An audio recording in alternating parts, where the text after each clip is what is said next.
ओम शांति। बाबा के अंग संग रह बाबा के अनमोल तन की सेवा करने वाले सृष्टि चक्र के चित्र के निर्माता, यज्ञ भवन निर्माण के निमित्त साकार मुरली के टेप में जिनकी आवाज़ बाबा की आवाज़ से पहले सुनाई देती है, आइए आज ऐसी विशेषता संपन्न साकार मम्मा बाबा के हस्तों पले बड़े यज्ञ के आदि से यज्ञ में समर्पित हुए आदि रत्न दादा चंद्रास जी के जीवन की कुछ अविस्मरणीय एवं प्रेरणास्पद बातें सुनते हैं। चंद्रास दादा का जन्म सिंध हैदराबाद के एक बहुत धनाढ्य भाईबंद परिवार में हुआ था। आपका लौकिक नाम माधव था। आपके लौकिक पिता का जापान, कोबे, योकोहामा आदि स्थानों पर अच्छा बिजनेस था। वे 3 साल में एक बार घर आते और आप बच्चों के लिए जापानी खिलौने लाते। आप परिवार में सबसे छोटे थे। आपसे बड़ी 2 बहनें और एक भाई था। आपके चाचा का परिवार भी आपके परिवार के साथ ही रहता था। आपके पिता ने 2 मकान और बाजार के बीच 3-4 दुकानें किराए पर दे रखी थी। आपका घर आपके पिता की कमाई से ही चलता था। आपके पिता का कोबे शहर में भयंकर भूकंप में अकस्मात देहावसान हो गया। तब आपकी आयु मात्र 6 मास की थी। इससे आपके परिवार को काफ़ी आर्थिक कठिनाइयों का सामना करना पड़ा। जब आप लगभग 6 वर्ष के थे तब आपकी माता जी का भी देहांत हो गया। फिर आप अपने भाई के साथ अपनी मौसी के घर में रहने लगे। आपकी दोनों बड़ी बहनों का विवाह हो चुका था। आपकी मौसी जेटी चेन्नई फर्म के मालिक हसाराम की पत्नी थी। आपकी मौसी के साथ उनके 3 बच्चे अपने पूरे परिवार के साथ एक ही मकान में रहते थे। उनके बड़े बेटे का परिवार था। पत्नी क्वीन मदर और 2 बच्चियां मनमोहिनी दीदी और शिलेंद्र दादी। दूसरे पुत्र मूलचंद का परिवार था। उनकी पत्नी लीलावती और 2 बेटियां ब्रिजशांता और हरदेवी दादी। और तीसरा पुत्र भोजराज भी अपने परिवार के साथ वहाँ रहते थे। 3-4 वर्ष अपने मौसी के घर रहने के बाद, आपकी मौसी के देहांत के बाद आप दोनों भाई अपनी नानी के घर आ गए। आपके मामा और नानी कृपलानी थे। आप बाबा, मम्मा, दीदी मनमोहिनी और प्रकाशमणि दादी के नज़दीकी रिश्तेदार थे। आपका इनके घर तीज त्योहार में आना जाना होता रहता था। आपके मकान के पास ही बाबा का भी मकान था। आप बाल्यकाल से ही परमात्मा की भक्ति करते थे। बाल्यकाल में ही आपका बाबा के सत्संग में अपनी नानी के साथ जाना हुआ, जहां आपने वहां आने वालों को कृष्ण का साक्षात्कार होते और माताओं को ध्यान में जाते देखा। आपको ये सब कुछ समझ नहीं आया, इसलिए आपने सत्संग में जाना बंद कर दिया। परंतु बाबा के प्रभावशाली वाणी से कई सिंधियों में संपूर्ण परिवर्तन होता देख, उनका खान पान, रहन सहन सब पवित्र होता देख आप प्रभावित हो पुनः ओम मंडली में जाने लगे। आपको इस पवित्र स्वच्छ जीवन का आनंद अनुभव होने लगा। उस समय आप एकेडमी हाई स्कूल में 7वीं कक्षा में थे। आप प्रतिदिन सत्संग होते हुए स्कूल जाते थे। पढ़ाई में होशियार होने के कारण आपने 2-3 बार डबल प्रमोशन ले 12 वर्ष की आयु में मैट्रिक की पढ़ाई पूरी कर ली थी। उधर एंटी ओम मंडली वालों की गतिविधियां तेज होने लगी, जिससे प्रभावित हो शहर के जाने माने व्यक्ति आपके मौसा हसाराम जी, मुखी मंगाराम आदि ओम मंडली के खिलाफ हो गए और उन्होंने अपने घर में सब पर ओम मंडली में जाने पर पाबंदी लगा दी। किंतु आप दीदी मनमोहिनी के साथ चोरी छिपे ओम निवास चले जाया करते थे। पिकेटिंग के दौरान काफ़ी हंगामे हुए, जिससे दीदी मनमोहिनी के साथ क्वीन मदर और शीलेंद्र दादी ने घर छोड़ दिया और यज्ञ में समर्पित हो गए। धीरे धीरे जब हालत बिगड़ते गए तो बाबा ने यज्ञ को कराची स्थानांतरित कर दिया और हैदराबाद सिंध में सारे पक्के ज्ञान में चलने वाले भी कराची चले गए, जैसे ईशु दादी का परिवार, चंद्रमणि दादी के पिता, रतन चंद का परिवार, हरदेवी भंडारी का परिवार आदि। ऐसे 8-10 परिवार वालों के रहने के लिए बाबा ने अलग अलग मकान किराए पर लिए। इधर आप हैदराबाद में ही अपनी बहन के घर चले गए। वहाँ आप स्वयं सिलाई करके पैसे कमाई करके अपना भोजन बनाकर खाते व रहते थे। आप कभी बहाने से हैदराबाद में ओम निवास में जाकर बहनों से मिलकर मुरली समाचार सुन आते थे। आपका ओम मंडली में जाना आपके जीजा जी को पसंद नहीं था। वे आप पर कभी बिगड़ते, कभी आपकी पिटाई भी करते। एक रात सपने में आप बाबा के गले लग रोने लगे तो बाबा ने आपको मुक्ति की युक्ति बताई और आपने वैसे ही कलेक्टर के नाम पर एक पत्र लिख कपड़ों के बीच छिपा दिया। पत्र में आपने लिखा था कि ये मेरी रोज पिटाई करते, यदि मेरा शरीर छूट जाए तो ये जिम्मेवार है। उस दिन से आप पर रोक टोक समाप्त हो गई और आप रोज ओम निवास जाने लगे। एक दिन मौका देख आप हमेशा के लिए यज्ञ में कराची आ गए। आप बाल्यकाल में अनेक सितम व बंधनों को सहन एवं पार कर यज्ञ में समर्पित हुए, इसलिए बाबा का आप पर विशेष स्नेह था। आपको बाबा की वाणियों में बहुत रुचि थी। आप शॉर्ट हैंड सीख बाबा की वाणियाँ लिखने में व्यस्त रहते थे। उन दिनों रत्नमोहिनी दादी और जसवंत बहन की शॉर्ट हैंड में बाबा की वाणियाँ लिखती थी। कराची में बहुत पढ़े लिखे भाई बहन यज्ञ में समर्पित हुए, जैसे विश्व किशोर भाई, दादा विश्वरतन, आनंद किशोर दादा, आत्माराम आडवाणी आदि।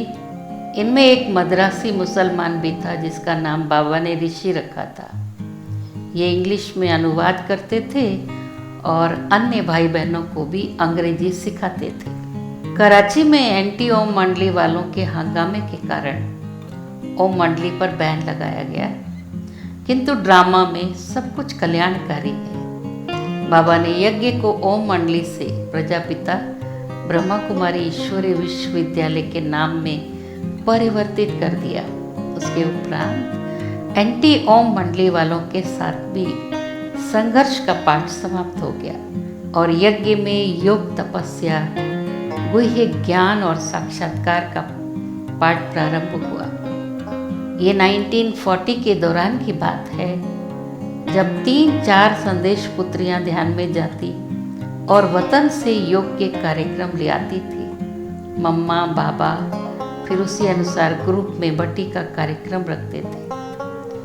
साक्षात्कार में संदेश पुत्रियां स्वर्ग के नज़ारे, विनाश के दृश्य, धर्मराज की सजाएं, देवी देवताओं के रहन सहन आदि देखती और उनको प्रैक्टिकल में यहाँ उसका पाठ बजाकर दिखाती। उस समय यज्ञ का वायुमंडल बहुत निराला था। ये 14 वर्ष की बट्टी का स्वर्ग समान था। आप यज्ञ सेवा, तपस्या और ज्ञान के गुह्य राजों की बातों में ही लीन रहते थे। आपको बाहर की दुनिया का बोध ही नहीं था। इसी दौरान ज्ञान के भी गुह्य राज खुले। बाबा ने संदेश पुत्रियों द्वारा मनुष्य सृष्टि के झाड़ का साक्षात्कार करवाया, जिसको विश्वरतन दादा ने चित्र में रूपांतरित किया। झाड़ का चित्र बहुत अच्छा निकला, परंतु उसमें रिपीटेशन के राज की स्पष्टता नहीं थी, जिसे दर्शाने के लिए आपने गोले का चित्र बनाया, जिसको देख बाबा बहुत खुश हुए और आपको चंद्रहास का नाम दिया। पहले पहले बाबा ने झाड़, गोले और त्रिमूर्ति के चित्र आप बच्चों से पेंट करवाए। फिर बाद में विश्व किशोर बाबू ने प्रेस में उन्हें छपवाया। बाबा ने आप बच्चों को अपने लौकिक परिवार एवं संबंधियों के पास भी सेवार्थ भेजा। 14 वर्ष पट्टी में बाबा ने आप सबको हर प्रकार से हर प्रकार की शिक्षा दी और सशक्त बनाया। आपको 36 प्रकार के व्यंजन खिलाए तो छाछ और ढोढा भी खिलाया। 1950 में यज्ञ के भारत स्थानांतरित होने पर कुछ समय तक बेगरी पार्ट रहा, जिसमें कई बच्चों को माया ने हरा दिया। वे यज्ञ छोड़ गए। बाबा ने आप बच्चों में सेवा करने का उमंग भरते हुए कई बच्चों को सेवार्थ भिन्न भिन्न स्थानों पर भेजा। आपको बाबा ने मुंबई लिटरेचर छपाने के लिए भेजा। मुंबई में आप अपनी लौकिक बहन के पास रहते थे। आपके साथ कुछ अन्य भाई बहनें भी अपने लौकिक परिवार के निमंत्रण पर मुंबई सेवा के लिए आए थे। आप सब भाई बहनें मिल सेवा के प्लान्स बनाते थे। आप अन्य भाई बहनों के साथ कभी दुकान पर जाकर, कभी बगीचे में जाकर ज्ञान दान करते थे। अलग अलग युक्तियों से सेवाएं करते थे और यज्ञ में पैसे इकट्ठे कर भेजते थे, जिससे यज्ञ में राशन आदि का प्रबंध होता था। यज्ञ में पहला दिल्ली घंटाघर में सेंटर खुला, जहाँ क्वीन मदर, दीदी मनमोहिनी और कमल सुंदरी दादी आदि रहते थे। आप भी वहाँ सहयोग देने जाते थे। वहाँ से आप फिर कलकत्ता अपने लौकिक भाई के पास गए, जहाँ आप कुछ भाई बहनें मिल करके सेवाएं करते थे। उसी बीच इलाहाबाद में कुंभ का मेला हुआ, जिसमें दीदी, दादी प्रकाशमणि, रत्नमोहिनी दादी, ऐसे 8 बहनें और आनंद किशोर भाई और आप गए। आप वहाँ से फिर कानपुर, लखनऊ आदि स्थानों पर भी सेवार्थ गए। उन्हीं दिनों मधुबन में भी यज्ञ ब्रजकोठी से कोटा हाउस स्थानांतरित हुआ। जब ईशु दादी को बाबा ने दिल्ली सेवार्थ भेजा तो आपने कुछ समय तक बाबा की देखभाल के साथ साथ पोस्ट एवं कैश की संभाल करने की सेवा करी। 3 वर्ष कोटा हाउस में रहने के बाद 1958 में यज्ञ पोखरान हाउस, जिसे आज पांडव भवन कहते हैं, स्थानांतरित हो गया।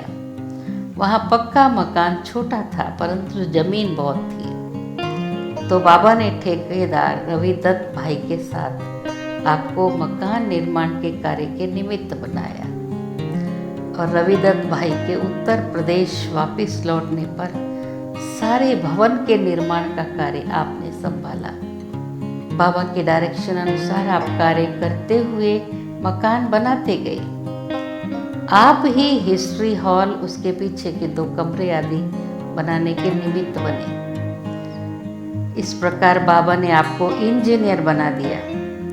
बाबा के अव्यक्त होने के बाद भी जो मकान बने, शांति स्तंभ, ट्रेनिंग सेंटर की 2री मंजिल, मेडिटेशन हॉल, ओम शांति भवन, ज्ञान विज्ञान भवन, लाइट हाउस, विशाल भवन, स्वदर्शन भवन, सुख धाम आदि सब बाबा ने अपनी सूक्ष्म देख रेख में आपके द्वारा बनवाया।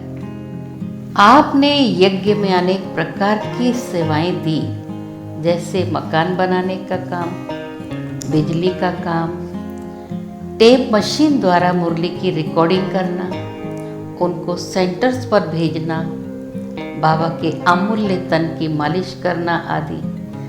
आप बाबा के साथ चिट चैट भी करते, शतरंज, बैडमिंटन आदि भी खेलते थे।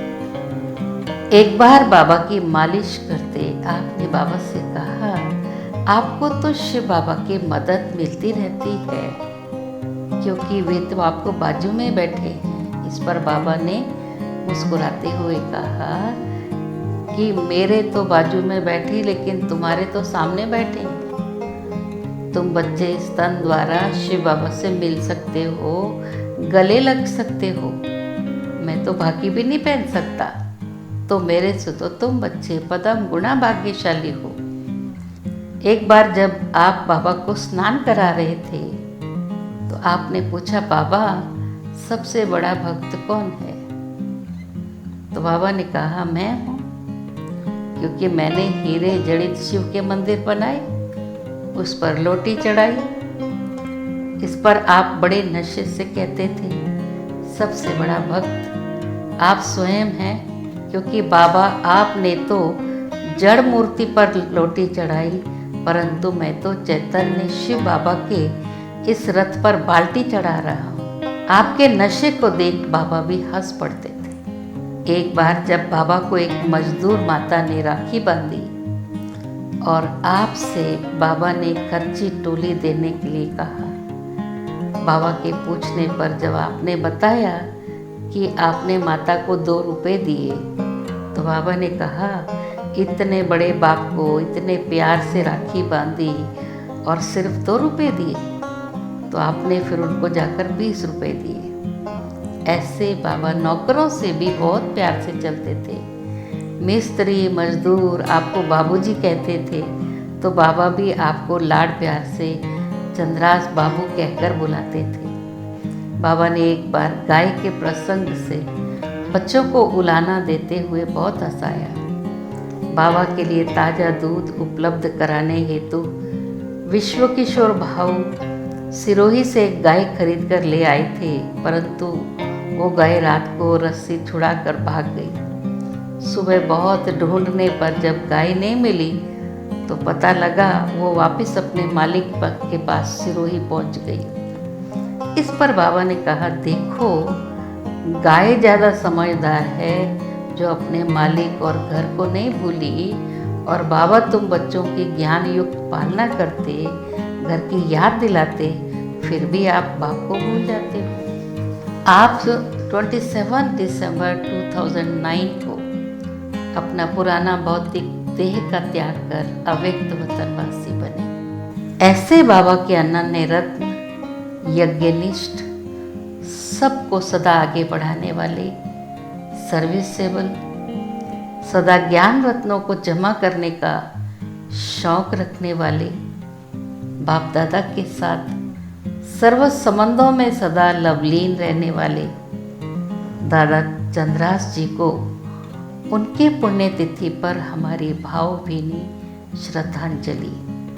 आपके दिव्य कर्तव्य, त्याग, तपस्या और अथक सेवा, सरल एवं निर्माणचित स्वभाव, निश्चल ईश्वरीय प्रेम, संतुष्टता, सहनशीलता जैसे गुण हमें सदा प्रेरित करते रहेंगे।